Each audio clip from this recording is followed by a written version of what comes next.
మేము బతుకుంటే దేశ మీరు ఆరోపణ ఓకే రెడీ సార్. అందరికీ నమస్కారం.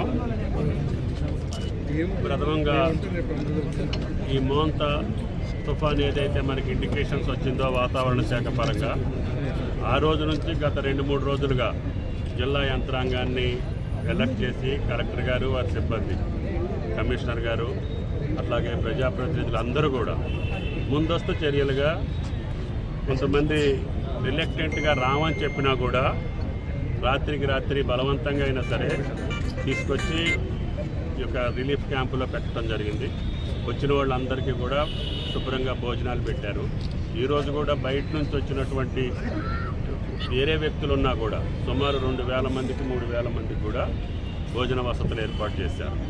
కలెక్టర్ గారికి, కమిషనర్ గారికి, వారి యంత్రాంగానికి రాత్రి కంటి మీద నిద్ర లేకుండా ప్రతి అరగంట మానిటరింగ్ చేసుకుంటూ ముఖ్యంగా వరంగల్, కరీంనగర్ ఎగువ ప్రాంతాల్లో అక్కడ క్లౌడ్ బరస్ట్ అవటం, పెద్ద ఎత్తున అక్కడ వర్షపాతం నమోదవటం, మనకు ఉన్నటువంటి క్యాచ్మెంట్లో మునేరు క్యాచ్మెంట్లో ఉన్నటువంటి నదులన్నిటికీ కూడా ఒకేసారి మనకి వరద రావటం జరిగింది. అయితే పోయిన సంవత్సరం 36 అడుగులు వచ్చింది. ఇప్పుడు నాకు తెలిసి 26 అడుగుల వరకు వచ్చింది. ఇప్పటి నుంచి రిసీడ్ అయ్యే పొజిషన్లో ఉంది.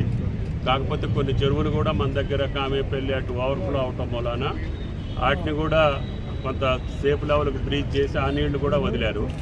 కాబట్టి ఈ నిమిషం నుంచి పైన తగ్గుతుంది తీర్థాలు. అక్కడ ఈ ఎట్టి పరిస్థితుల్లో వర్షం లేదు కాబట్టి మనకి మునేరుకి సంబంధించి ఏ ఒక్క క్యాజువాలిటీ లేకుండా, ప్రాణహాని కాకుండా కాపాడిన జిల్లా యంత్రాంగానికి, కలెక్టర్ గారికి, కమిషనర్ గారికి, పోలీస్కి అందరికీ కూడా రాష్ట్ర ప్రభుత్వ పరంగా ధన్యవాదాలు. రేపు ముఖ్యమంత్రి గారు ఏరియల్ సర్వే కూడా చేయొచ్చు, కానీ మన దగ్గరికి రాకపోవచ్చు.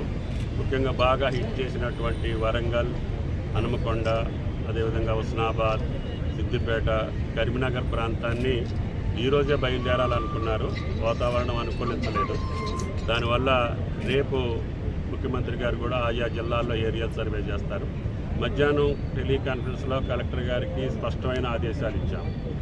పంట నష్టాన్ని అమ్మటే తీయమని చెప్పాము. అదేవిధంగా ఇటువంటి మునేరు ప్రాంతంలో నీళ్లు పట్టినటువంటి ఇళ్ళకి, వాళ్ళకి నష్టపోయినటువంటి వాళ్ళకి, ఏదైనా పశు సంపద నష్టపోతే వాళ్ళకి, ఏదైనా సరే నిన్నటి జరిగినటువంటి తుఫాను ప్రభావం వల్ల ఏ నష్టం జరిగినా కూడా పూరించడానికి ప్రభుత్వం సిద్ధంగా ఉంది. కాబట్టి దయచేసి అధికార యంత్రాంగం ముఖ్యంగా మనుషులకి ప్రాణహాని లేకుండా చేశారు. తర్వాత ఆస్తి నష్టం కూడా పెద్దగా లేకుండా అందరినీ కూడా సరైన సమయంలో కలెక్టర్ గారు వారి యంత్రాంగం సేఫ్ సైడ్లో పెట్టడం వలన మనకి ఇబ్బంది జరగలేదు. ఇక భవిష్యత్తులో మనకి రిటైనింగ్ వాళ్ళు కంప్లీట్ చేసుకోగలిగితే ఈ సీజన్లో భవిష్యత్తులో ఖమ్మం పట్టడానికి ఈ యొక్క మునేరు వద్ద నష్టం జరగకుండా ఉండాలనేది రాష్ట్ర ప్రభుత్వం యొక్క ఆలోచన.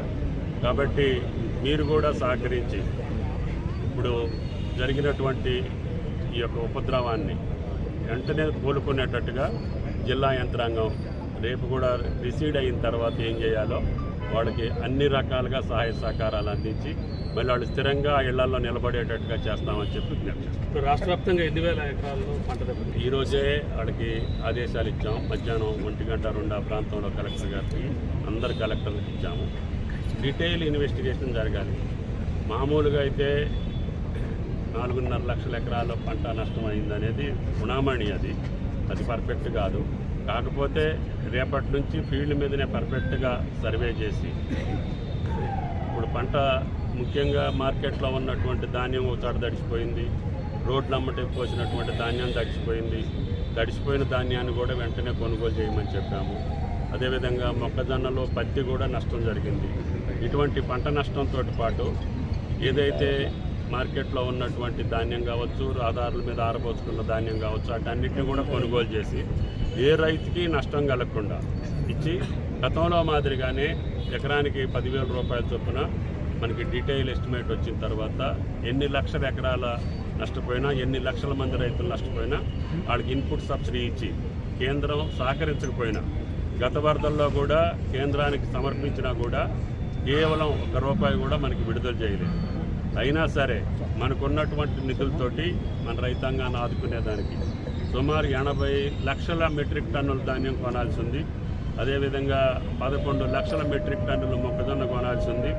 అదేవిధంగా పత్తి కూడా ఈ సంవత్సరం అధిక వర్షాల వల్ల వాళ్ళు కూడా నష్టపోయారు. వాళ్ళను కూడా ఆదుకోవాల్సినటువంటి అవసరం ఉంది. కాబట్టి తెలంగాణలో అత్యధిక పంట పండించినటువంటి రైతు దురదృష్టవశాత్తు ఈ తుఫాను ఆయన కంటికి నీరు తెప్పించింది.